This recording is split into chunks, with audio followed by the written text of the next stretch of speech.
You know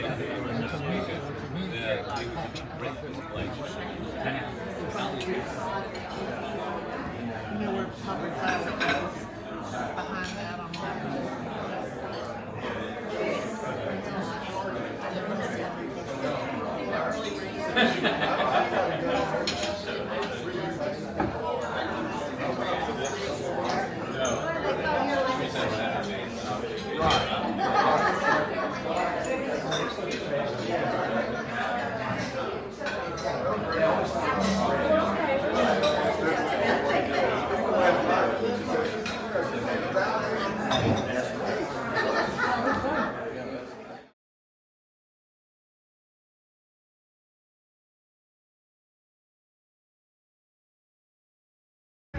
Good?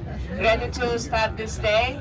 Yes. Okay, we have to leave Thessaloniki behind for some hours. We're leaving the White Tower, this iconic monument of the city behind. And we start our journey practically by going to Philippi, where everything started as well. But before announcing you the schedule, I have to introduce you to a valuable member of our team in Greece. We've worked together several times, and the Morning Star Tours choose Mr. Alexander for his services. So he's gonna be our bus driver, not just for today. Alexander, what a common Greek name, right? And He's great. he's taking us to Philippi.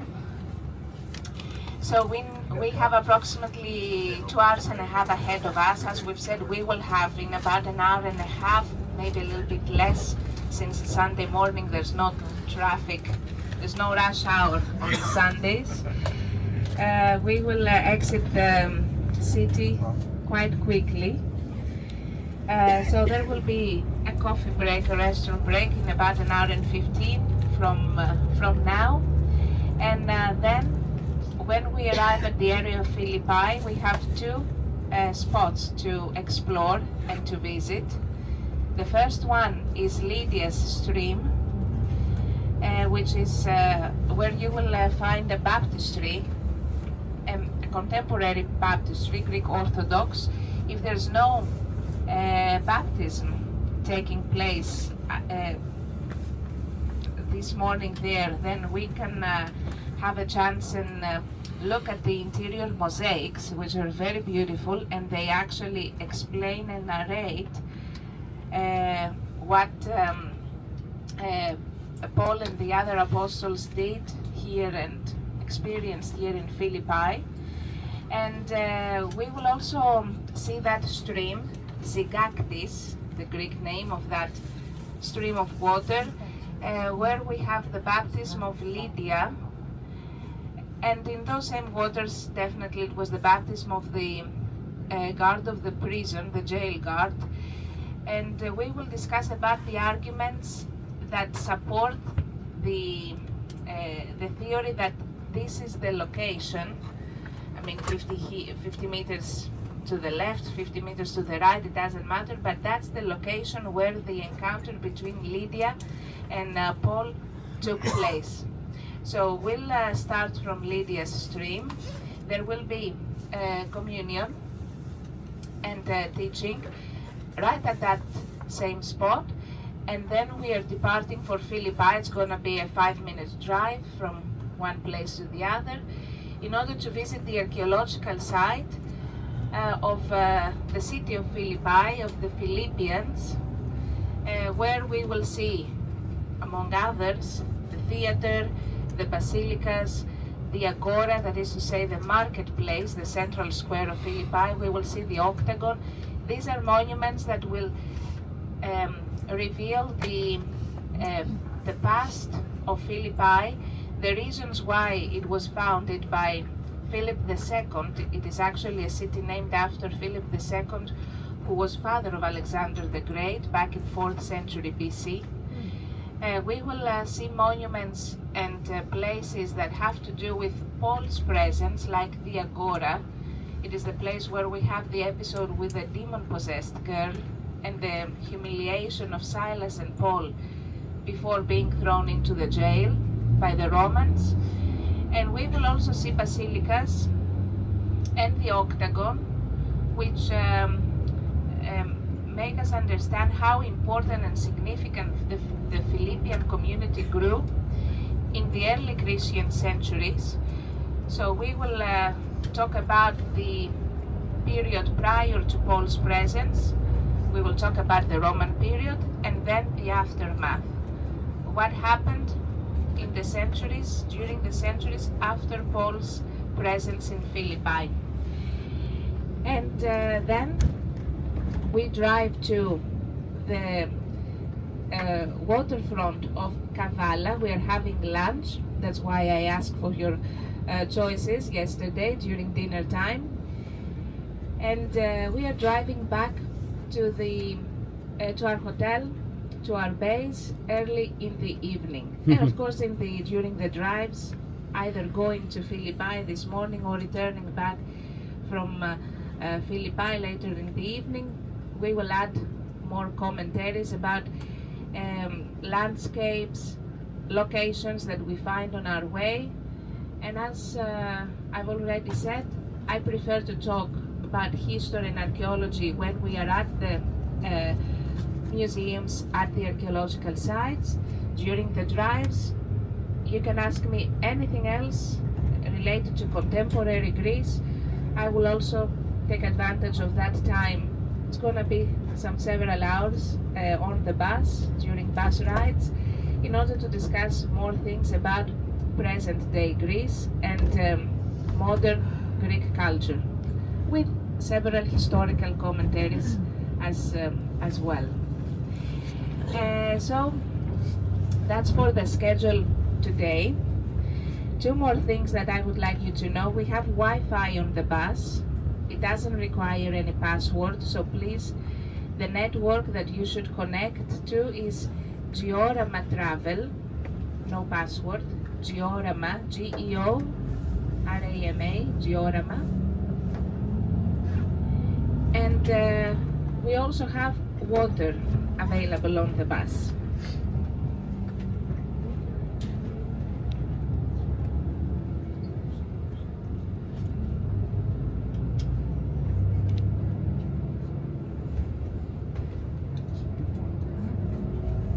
You've noticed, but Steve Fraser is filming and is posting, so I'm of the school of thought that there's no stupid question, but remember, if you ask something, it might be filmed. So let's not prove him wrong. No. For the right price, it can be edited out. It can be edited out. And I told him I'm so thankful that he's doing this because I have a great face for radio. And I told him, make sure that I stand up straight. And he goes, you're asking the impossible. So look to the left. It's called a view.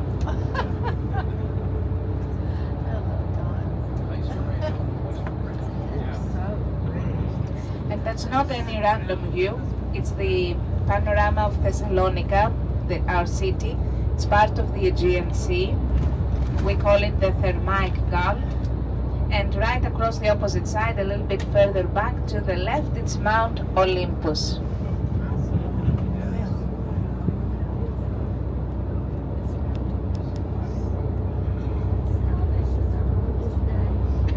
The elevation of Mount Olympus is a little bit less than 3 kilometers, 2,914 meters. So that makes it almost 10,000 feet. Like a little bit less than 9,000 feet. And it's our highest mountain in Greece. But we'll get the chance to see some more. Now, driving to Philippi, we'll drive by Pangaeon. We'll see Mount Parnassus in central Greece on our way back to Athens.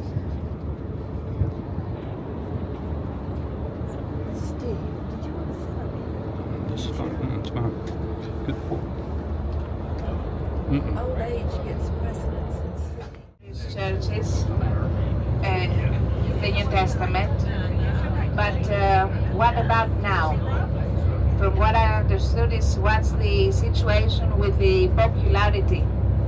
How popular is church nowadays? And any other competing religions. So the second leg of the question is that there's no other competing religion so far, at least, because Orthodox Christianity, that's the main denomination, that's the main church in Greece, and we will explain later some differences and some similarities that the Orthodox Church, the Greek Orthodox Church, has with other predominant dogmas across the world, the Christian world. So there's no other church or religion that threatens the popularity of the Greek Orthodox Church. However, although if you go to the records, the archives, you will see that 93% of the population is registered as Christian Orthodox. It's the vast majority. The percentage that actually goes to the church and attends the masses and the services regularly, it is significantly smaller.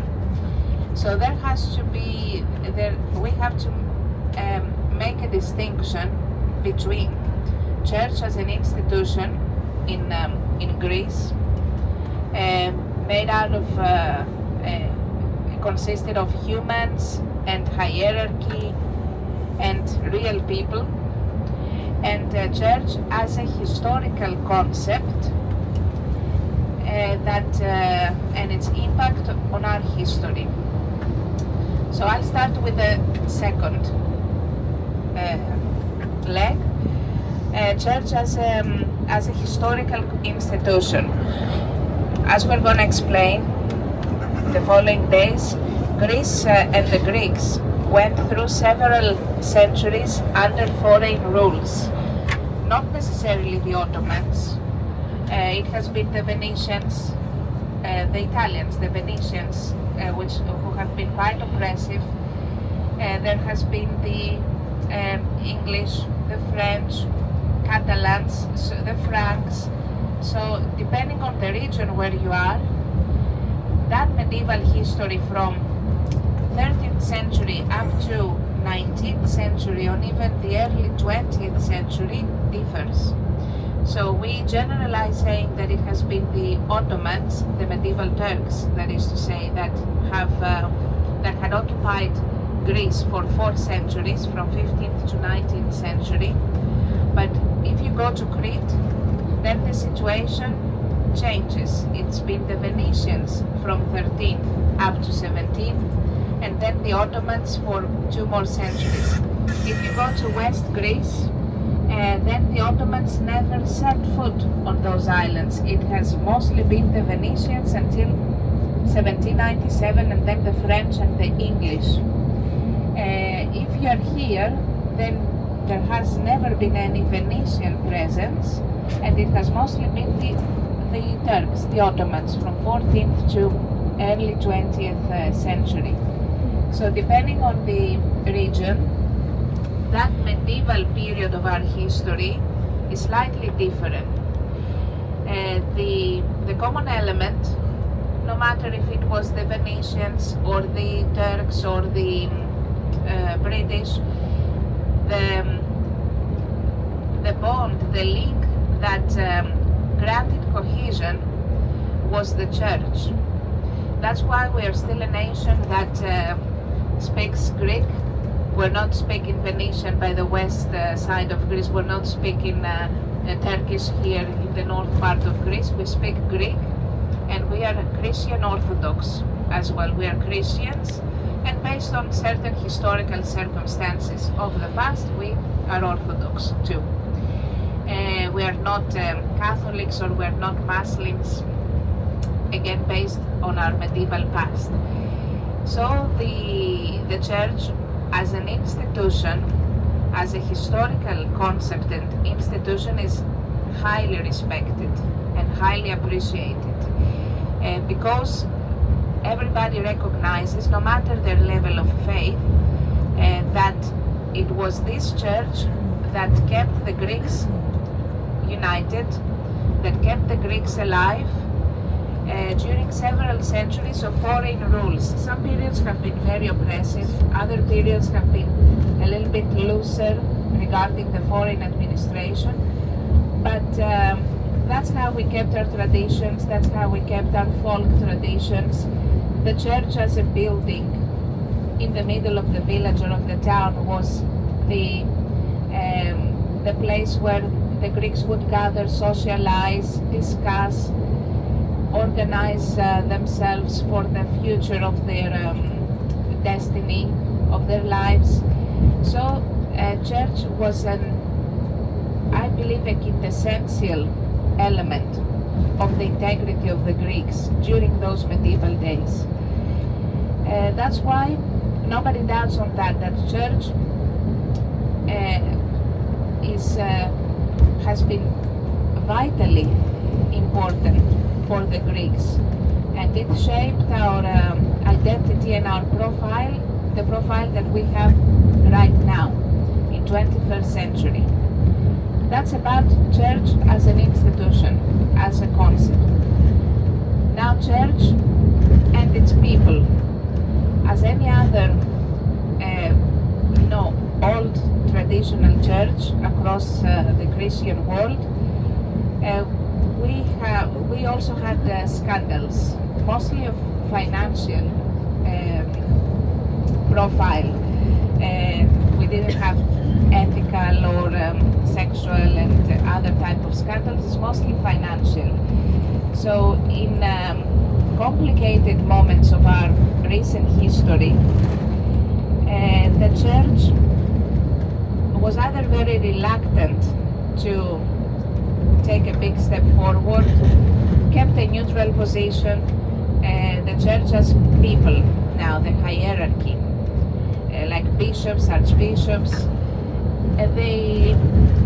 sometimes they didn't act according to the will of the Greeks, the local people, and they decided to keep a neutral position or positions that deteriorated things. And primarily nowadays, because of the financial scandals, we see that the popularity is shrinking. And also the Greeks, as members of the Western world,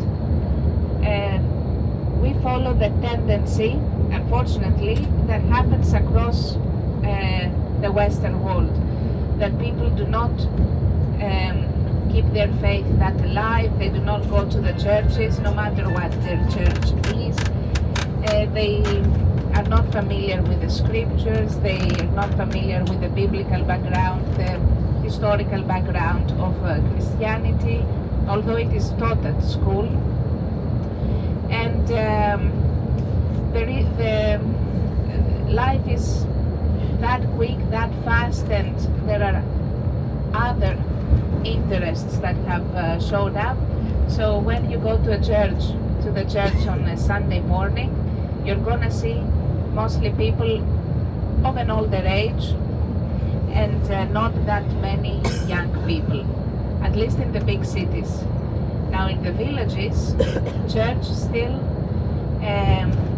plays a social role as well. So it is the meeting point, it's where the villagers will gather later on all together with the priest. They're gonna go have their Sunday morning coffee next door. It's the ladies will meet, they will gossip, they will exchange news. So church in the small places is more present, because it's not just a matter of faith, but it is also a matter of social integrity. And that's the two opposite, let's say, situations that you're going to encounter in Greece. In the big cities like Thessaloniki, if you go to the church right now, even the big cathedrals, the big churches, you're going to see no more than 100, 150, 200 people in the church when we're talking about a city of 1 million people. So there are several churches, but in the historical churches, you're not going to see that many people as you may expect. That's why the archbishops of Greece, the last 20, 30 years, at least those that were a little bit more open-minded, they decided to invest on the youth. So there was one archbishop, he passed away in 2006, if I remember well, and his motto, I mean, it's already legendary as a phrase among the Greeks, is "Come as you are at the church. You have tattoos on you, we don't mind. You have piercing, we don't mind. You have like pink hair, we don't mind. Come as you are." Because it was an effort to bring the younger people to the church by deleting all these conservative stereotypes that maybe the older society had. So that was his phrase, "Come as you are." And he quite succeeded, I have to say, because indeed he was he was one of the most popular archbishops and ecclesiastical leaders that Greece had in recent days.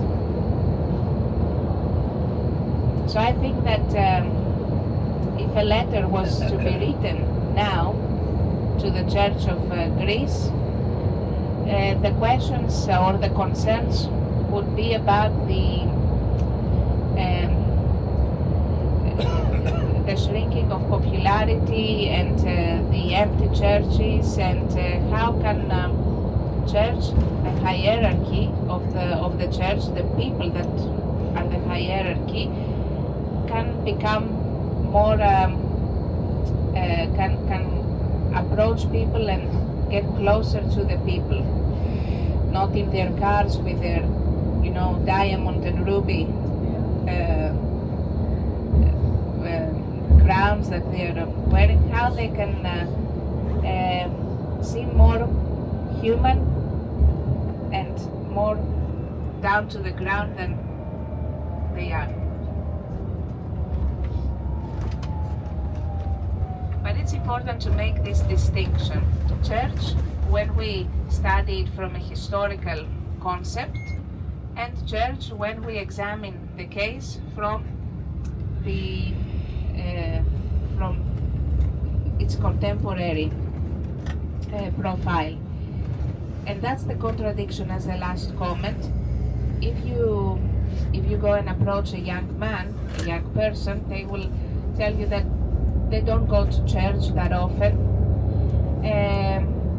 They don't know all this, they're not familiar with the letters, they're not that familiar with the scriptures, but church as a concept has to be respected.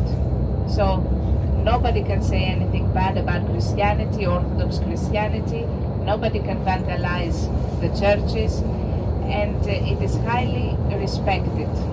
Of course, during the big important days like Easter, Christmas, Dormition of Virgin Mary, 15th of August, all those days are highly, widely celebrated by the Greeks, because they're also days that have to do with our local traditions and customs. However,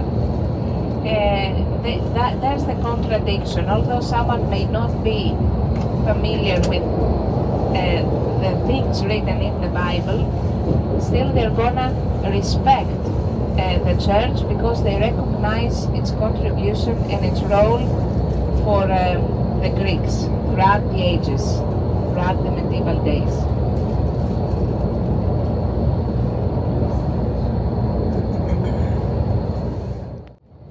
We seem to gravitate up to your class, and then the class below us that had Philip was gravitating up to our class, and we were like, get away, This is our class. Debbie's sister. Yeah. Yeah. See, I like it. Yeah. They still talk.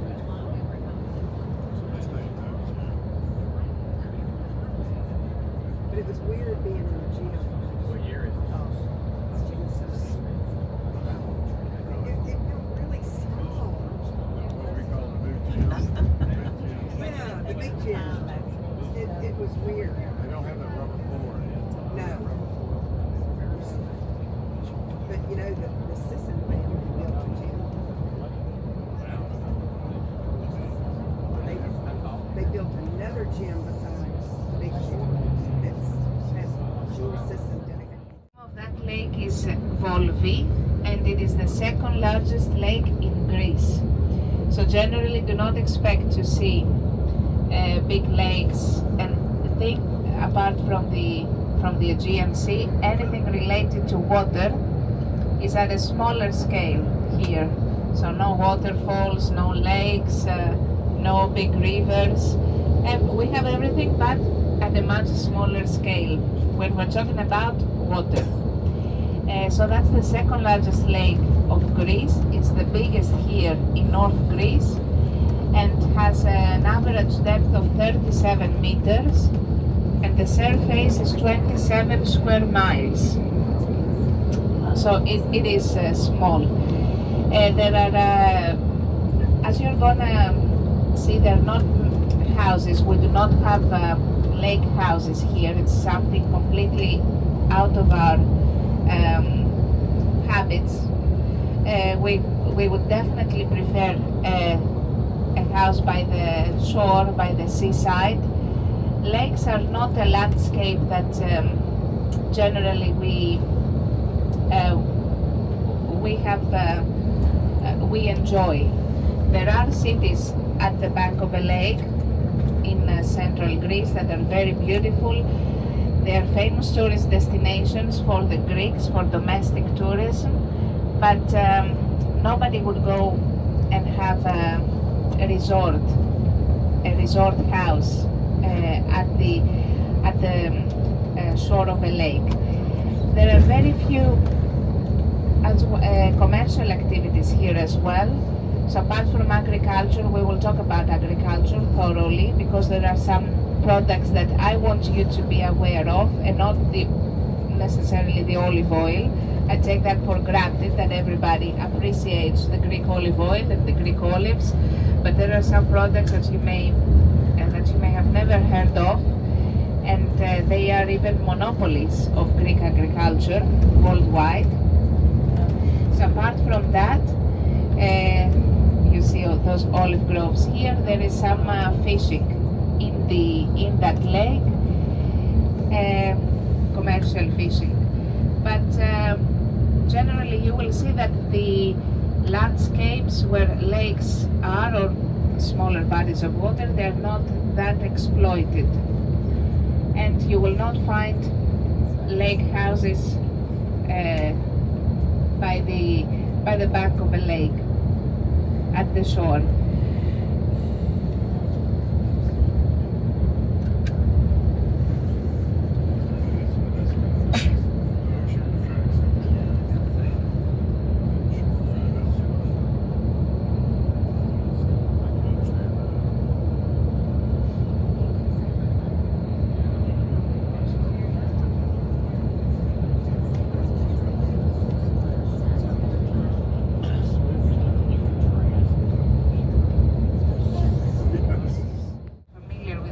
Already, it is in the Bible.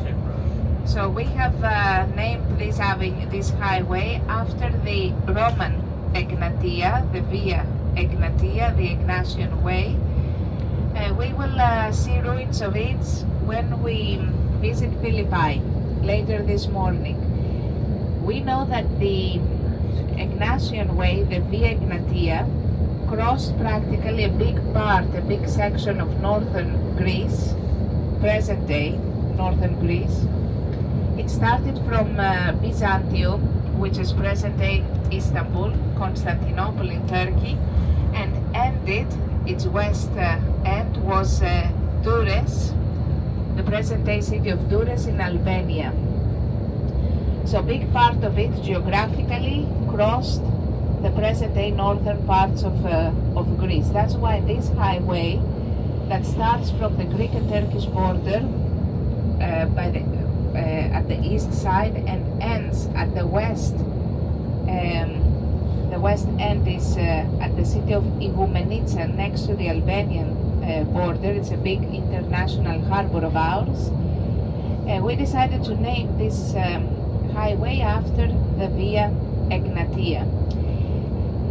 That means that the itineraries that we follow, us nowadays, they are, if not identical, very similar to the route of Paul and the second missionary journey 2,000 years ago.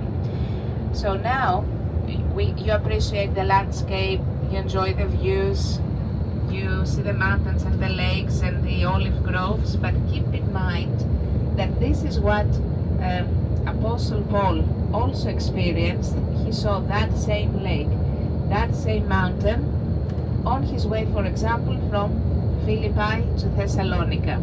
And we know that because the Roman Via Egnatia that he used, he walked on in order to move from place to place at this part of the world. We know that it crossed the other side of the lake. So we're by the north side of the lake, right across where you see that small forest. The water and the surrounding coastline is protected. They are protected by the Ramsar Treaty that protects those wetlands. That's why when we built this highway, we couldn't build it across the opposite side, where the real Via Egnatia is. So we know that when he traveled from Philippi to Thessalonica via Apollonia, via Amphipolis, he walked by the opposite side of that lake. So I want to stress, I want to highlight this detail that you're going to be physically present at the places where he was. You're going to see the same monuments, of course in ruins, but when, for example, today I'm going to be showing to you the marketplace, the Agora of Philippi. We know that's the Agora described in the demon-possessed girl episode. In Corinth, the Bema seat. So these archaeological sites offer us the privilege, because it is a privilege, to be physically present at the places that you've been studying and praying on during your lives, and now you're here. But apart from the archaeological sites, the itineraries also match in most of the cases. So this route from Thessalonica to Philippi and back later in the evening, from Athens to Corinth and back, it's exactly the same itinerary that the apostles followed in order to move from place to place. So don't just focus on the monuments themselves, but it is also the landscape and the quality of the landscape and the groves around you, the lakes. They also experienced that, not just the site itself, the city itself.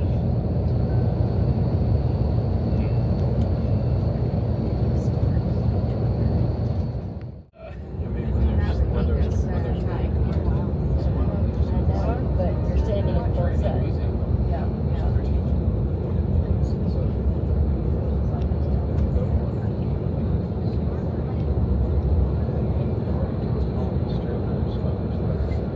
We are encountering the sea once again, so that's the Aegean Sea. And if you go back to Google Maps, or if you have a physical copy of a map, you're going to see that we're talking about three big seas here in Greece. They're all part of the Mediterranean. So the Aegean Sea lies by the east coast of Greece, by the east side, and lies in between Greece and Turkey. Then we have the Ionian Sea by the west side that lies between South Italy and Greece. So if you go to Sicily, to Syracuse, they also call their sea the Ionian Sea. And both of them, the Ionian and the Aegean, they have north-south direction, orientation. We have that third sea, which is the Corinthian Sea. When we get to Corinth, we will have the opportunity to see the Corinthian Sea as well. That it's like a link, like a bond between the Ionian and the Aegean, and it has direction from west to east. It's horizontal.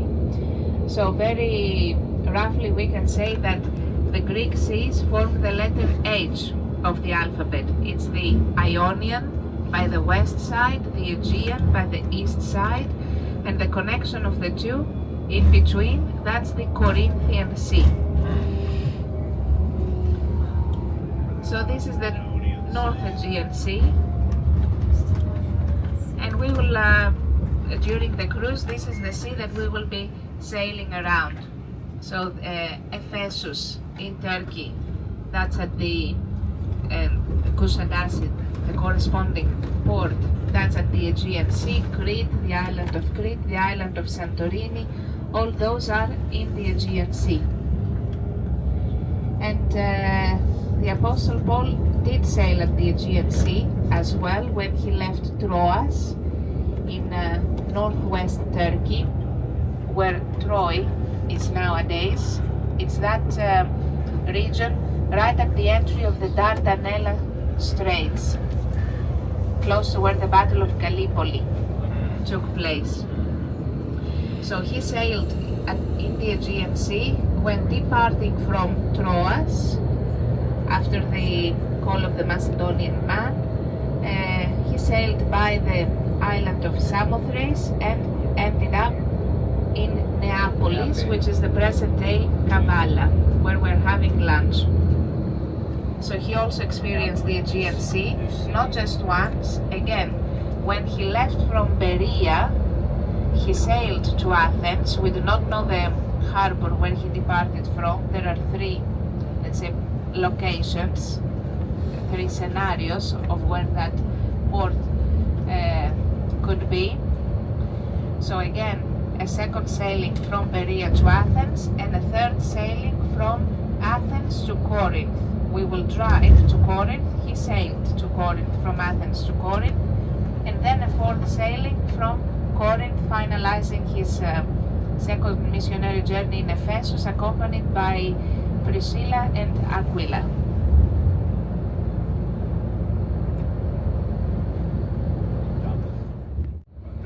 That was not in the plan.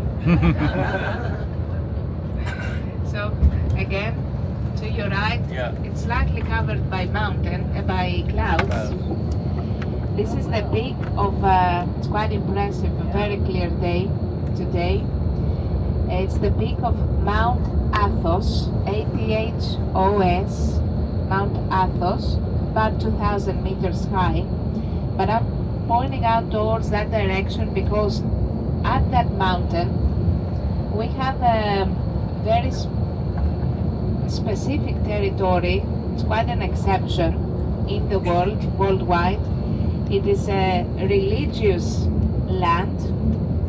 It is a territory, a peninsula that we call Mount Athos, or the Holy Mountain, Agio Oros, the Holy Mountain. And there are all monasteries on that. So we will have the chance to visit the Meteora Monasteries, which is the second most important monastic complex of the Orthodox world, second after the Holy Mountain. Now you're going to ask me, why don't we go there? Because the whole group wouldn't be able to go because women are not allowed on that land. So we have a territory, we have a complex of 20 monasteries, all male monasteries, all Orthodox, 17 are Greek. We have one Bulgarian, one Serbian, and one Russian. And we can say that it has its own administration. It belongs to the Greek state, so the Greek constitution is valid there as well. But their status is quite exceptional. So they have a committee consisting of 20 representatives, one for every monastery, and there is one more representative representing the Greek state. He's an officer from the Ministry of Foreign Affairs. It has its own, let's say, capital city called Karies, where you find post offices and bank and supermarkets and everything that you may need. But the population, approximately 1,500 people, are exclusively monks. They are all monasteries that date back to 15th, 16th, 17th century AD, extremely historical, with beautiful frescoes and mosaics and libraries, with manuscripts and printed books of immense historical value. And if you're interested in visiting that place, first of all, you have to be a man, and secondly, you have to get a special permit, like a visa, that allows you to stay there overnight for 4 nights. So you have to contact the monastery where you will be staying. There are no hotels there, so you are accommodated at a monastery, and they issue that special permit for you. You get to a port, a small port like a pier, nothing big, called Uranopolis, the city of the sky, Uranopolis, and from there you will be tendered to the pier of the monastery that you've chosen. So you cannot drive there. The only access is by boat.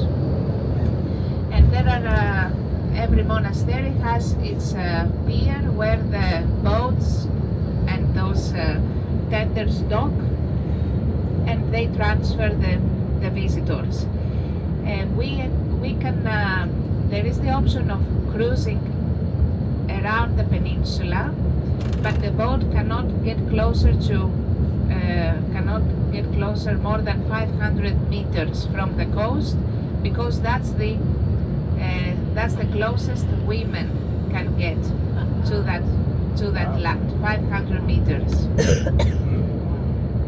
So it is the Avaton, as we say, the inaccessible. That's the status of the holy mountain, of that particular peninsula.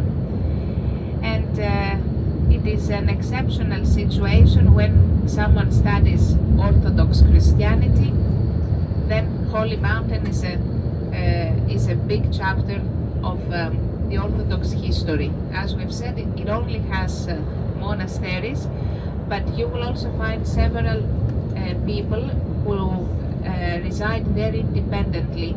So they have their own huts and their own small shelters, or they can be in a cave like the hermits, literally hermits.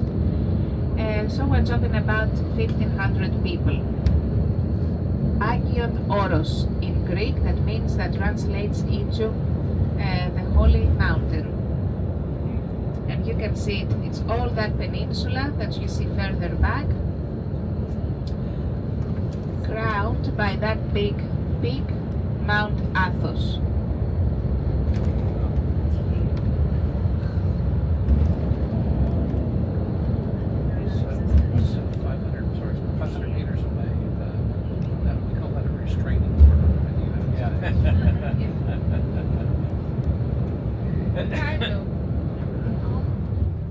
Like Pan-American, Pan, P-A-N, that prefix, and Geon from Geo, Gea, Gea, that means earth.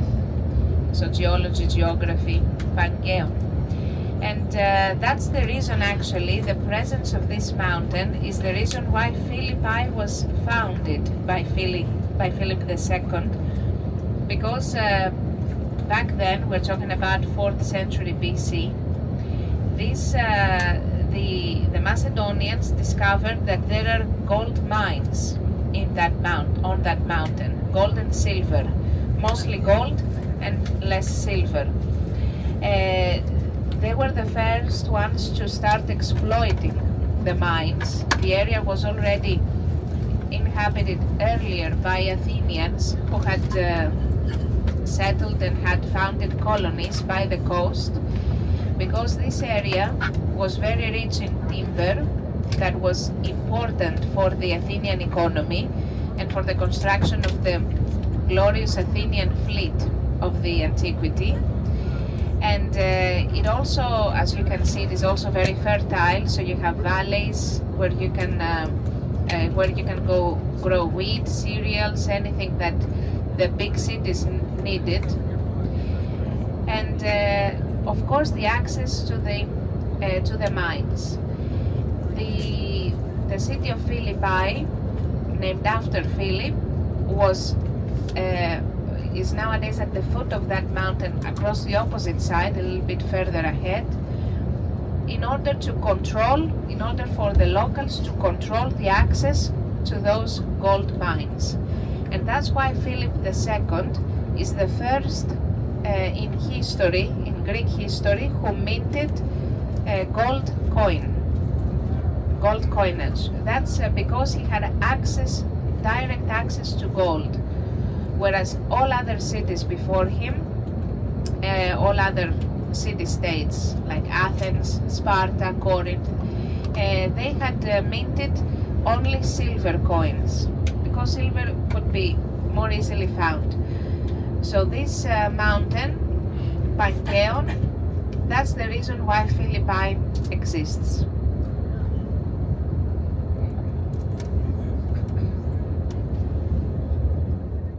The place where we're having our restroom break, it's gonna be a 30-minute break, so that you go to the bathrooms till we get off and get on the bus. 30 minutes. As you enter the cafeteria, on your left it's the restrooms, on your right it's the coffee section, and you're gonna see that they have a very local product here. We call it kurabiye, which is a butter biscuit. Yes, a butter cookie with almonds, and it is covered in powdered sugar. We eat it a lot during Christmas time. Those that we live in the south, it's our Christmas cookie, but here at the north they have it all year round. And they even give, they also have some cookies bits of cookies to sample. So I'm gonna check where they are. It's we call it kurabiye. It's a butter cookie in powdered sugar, with powdered sugar and almond. So 30 minutes. Thank you very much. Okay.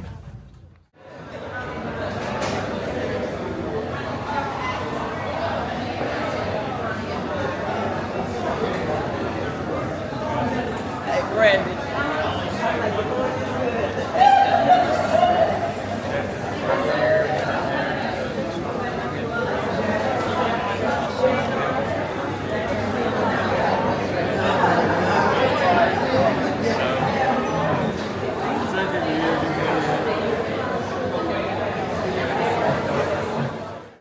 We have about 40 minutes before we get to Lydia's stream, and so once we get there, we'll be there. We're not going to live stream this.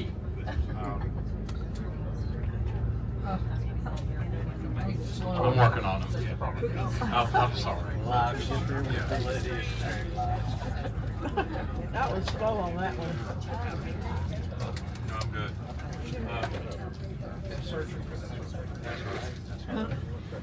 So, is there any other questions? All right. I'm going to turn it over to our expert in all things here. Wait a minute. I do see a question. Oh, no, she's reading from there. Okay. There's another question. No, everybody's messing with the air. Look, you had your chance and it was free. The next time, there's going to be $1 to use it. Oh. Is that like $1.18? Hey, Mary, is it possible to do one song while we're heading out that everybody knows? Come on up here, Mary. Let Mary up here. She has these on sheets, but we don't need to do it now on sheets. Let's just do one that everybody knows. One verse. Amazing grace. Here she comes. There's a couple choir people on here, but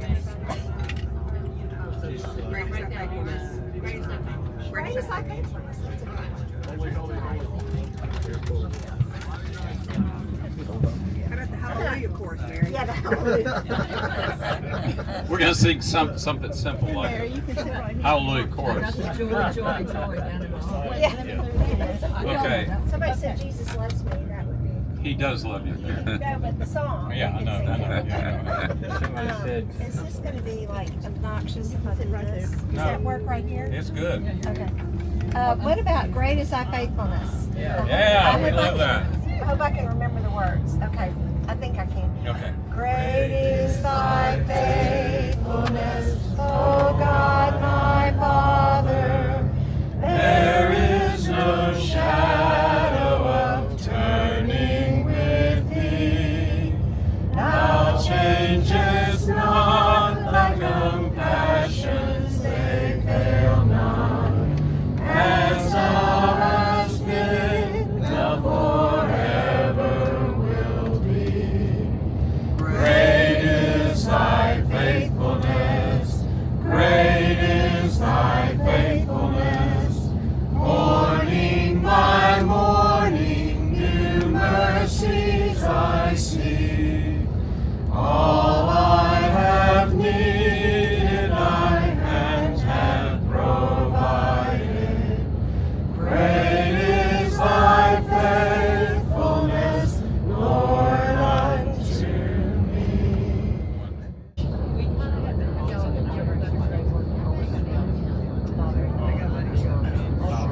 Never had that. In fact, I don't want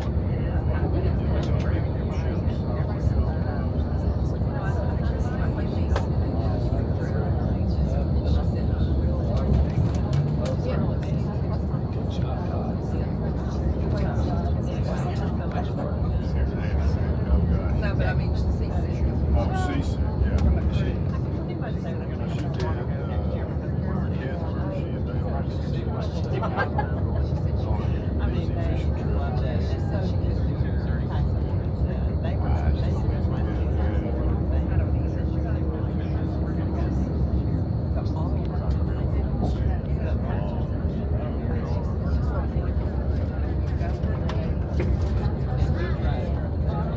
Like all the baby stuff. And we spent the night in Augusta, but anyway, yeah, we were packing all day.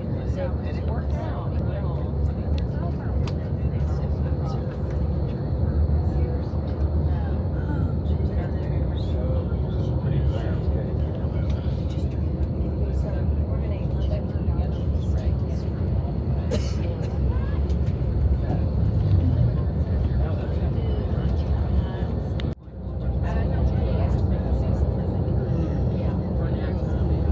You got a little nap on the first part.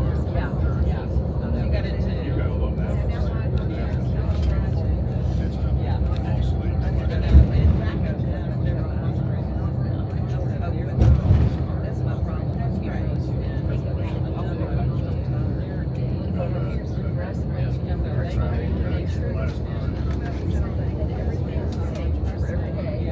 Oh, yeah, you're one that had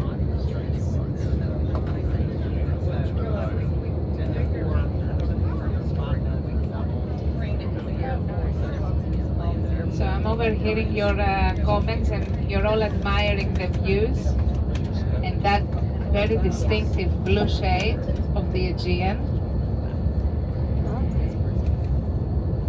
We are getting close to Kavala. We're not entering the city.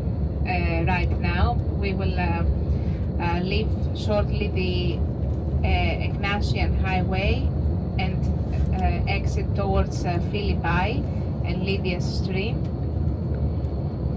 And in the meantime, you can also see an island right across. This is the island of Thassos, Thassos, Thassos, which is it is a very popular island nowadays for summer vacations. There are many Greeks, especially from the north part of Greece, going there.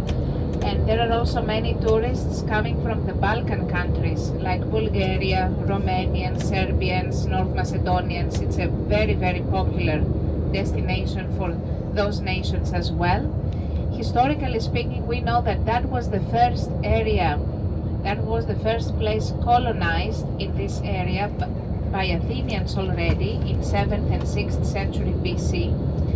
And they decided, the people of Thassos later on decided to move further into the mainland. So they left the island, a part of their population left the island and colonized this coast.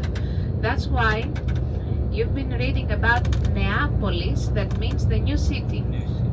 Nea, neo, it means new. Polis, P-O-L-I-S, is the city. So cosmopolitan, metropolitan, metropolis, it has to do with the city. So the city that is nowadays named Kavala, and it has nothing to do with Kabbalah and this cult. Kavala is a name that appears only in 16th century AD, in late medieval days. In the Bible, it is named Neapolis because it's nothing else than a colony of the people of Thassos, right across. Thassos, in the past and until nowadays, is very famous for its marble stone quarries. And the marble of Thassos in the modern industry, stone industry, is very highly praised and highly valued as well. It's second to Carrara of Italy. So the Italian marble has all the fame and all the glory, but in Greece we have such abundance of marble stone in different qualities, different shades, from milky white to black, deep purple, deep brown, deep black. And Thassos gives us one of the finest qualities. And many artifacts of ancient Greek and Roman art, they were also created by the marble of Thassos. The quarries still exist until nowadays. We have located the ancient ones, and they are used for some reconstruction and restoration projects. And we have the modern quarries for the actual extraction of marble. And in between the island and our coast, you will see right in the middle of the sea, there's a platform. That's an oil extraction platform. It is the only place in Greece where we extract oil. So the oil that we use in energy, when we generate energy, the oil that we use for the cars, it all comes, big part comes from the Arab world, primarily Iraq. We also have natural gas from Azerbaijan, Algeria, the United States as well. But this is the only place where we get Greek oil. It's of low quality, the quantities are not that big. So estimated deposits are about 20 million barrels. So it's not a very high production. And it's mostly used as mazout and diesel. So in other places across Greece, we will talk about energy because you'll see several wind turbines and solar panels. We have thermoelectric power plants. Those on continental Greece operate with lignite, which is a type of brown coal. And little by little, we have managed 50% of the energy that we generate now comes from greener sources of energy, the sun and the wind primarily. But the thermoelectric power plants that we have on the islands, they operate with mazout. So this is this oil extraction platform, we call it Perinos, P-R-I-N-O-S, Perinos, in between Thasos and Kavala. It's the only location across the country where we get oil from our own land.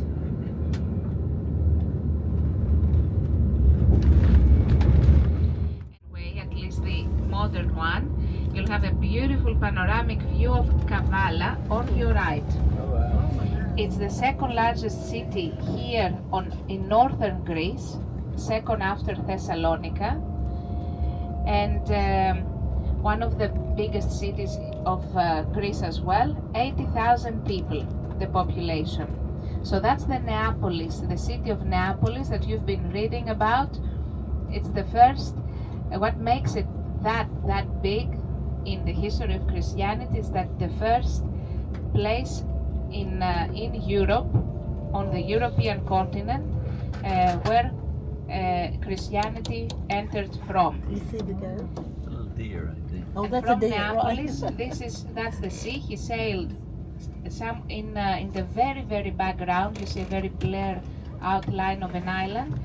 That's Samothrace. Oh, That's also in the scriptures. Right, yep. And even further away, it's Turkey, the region of Troas. So he sailed that way. You would see him sailing that way.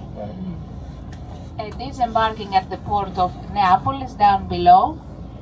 And we have exited the modern Egnatian highway, but we know we have remains of the ancient Roman Egnatian way from that point onwards, and we will see some fragments of that, some sections of that ancient highway when we visit the site.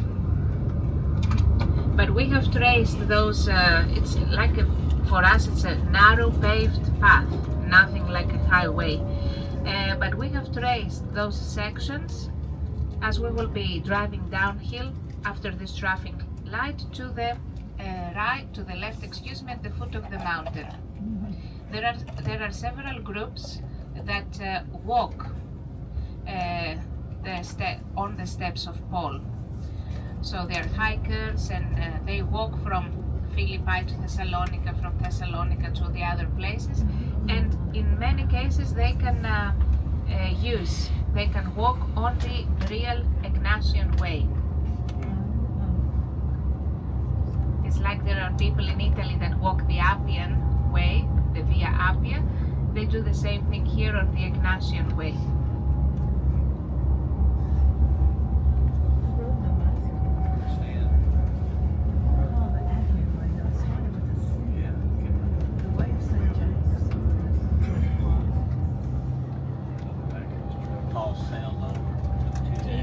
Tina, you're familiar with the Way of St. James across Spain and the Pyrenees in France? No, I haven't been there. I can't think of the name of it, but that's one of the names, Way of St. James.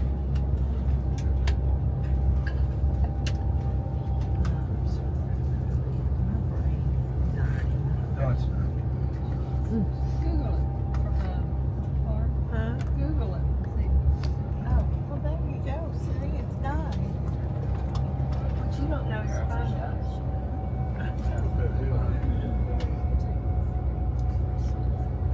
That's another term for the Way of St. James. There is a complex of low hills. This is at the foot of those. It's the village of Krinides and the archaeological site of Philippi. In about 15 minutes we will be arriving at Lydia's stream, and then we're visiting the site as well. It is not a very popular destination when we examine it from a touristic perspective. That's why you will not see so many buses and cruises and visitors around as you will see in Athens, in Corinth, on the islands. But the truth is that Philippi is here in Philippi, two major events took place that, not in my opinion, according to the opinion of the scholars generally, they were turning points for the history of humanity, not just the West world, but it was extremely important events. So I'll take it in chronological order, and the first one was the Battle of Philippi in 42 BC. Here in the Battle of Philippi, we have on one side the troops of Octavian and Mark Antony, who were supporters of Julius Caesar and his regime. Julius Caesar was the first unofficial emperor of the Roman Empire, because Octavian, we know that he's the first official, but his political tendencies of Julius Caesar were more authoritarian than republican. So Julius Caesar was assassinated, and when there was that gap of power, inevitably there was a clash between the two completely opposite political ideas. So on one side you have the supporters of Julius Caesar and his successors, Octavian and Mark Antony. On the other side you have Cassius and Brutus, who were the ones in favor of Julius Caesar assassination and supporters of the democratic republican system that Rome still had. So we have a first battle here in Philippi, and Mark Antony with Octavian, they win. So officially we enter a new era for the political history of mankind. Rome stops being a republic and starts being an empire. So that is a very radical transition from Rome, from a republic to an empire. But of course the emperor cannot have two, you can only have one. So there was one more battle in Actium, that's in Greece again, by the west coast of Greece, where you have Mark Antony against Octavian. Octavian finally wins and he becomes the first Augustus. He becomes the first Roman emperor. So it all began here, that transition of the Roman world from a republic to an empire. It took place here, right where you are. And the second thing, that's 4980, so a century later, and that's a cherry trees on your left, that's the local product, and on your right. And the second very important event was Paul's arrival.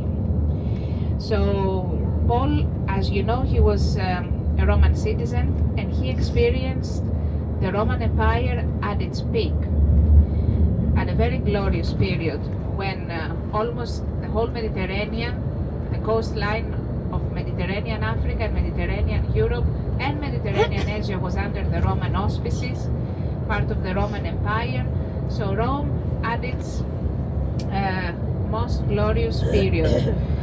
So when he was traveling from place to place, he was just traveling from one Roman province to another. But if we focus on Philippi, we see that it is the first spot, it's the first place of the Western world and Europe, if we want to be more particular, where he arrives. So that call from the Macedonian man, that vision that he had in Troas, was a turning point for the evolution of Christianity and the dissemination of Christianity, because until up to that moment Christianity was limited to the Asian continent and the Asian territories. So after that vision, Paul with Silas, with Timothy and with Luke, they leave the Asian territories, present-day Turkey, Troas, and they sail here. So here in Philippi we have the introduction of Christianity to Europe, to the European people, to the Western people. And as a Greek, we are very proud saying that we were the first to get that word, to get that message, the first among the many different European nations.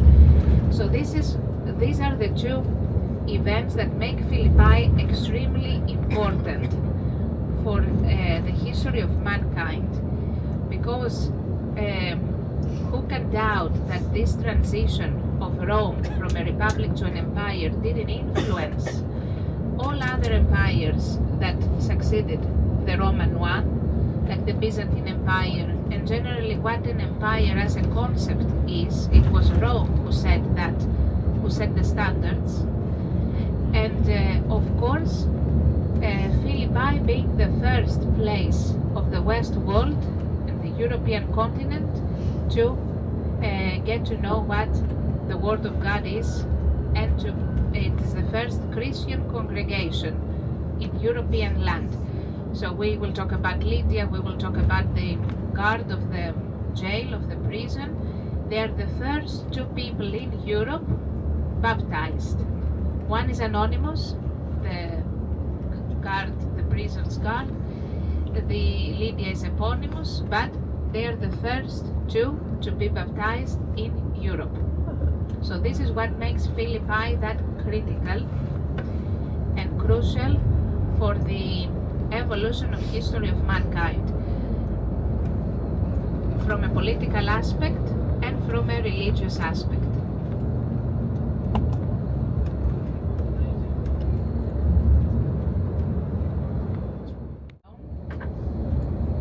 That's why you see a tower, a defense tower on top. But theater, the basilicas and the marketplace, they're all down at the flat area at the foot of that rocky hill. In a minute we will be arriving at Lydia's stream, so we should start getting prepared. I'm gonna give you the listening devices, the whispers that you keep till the end of your stay here in Greece. So we will be using those at any museum, at any site that we're visiting. Whenever there is a group guided tour, we will be using those. I have a transmitter and you will be given the receivers and earpieces.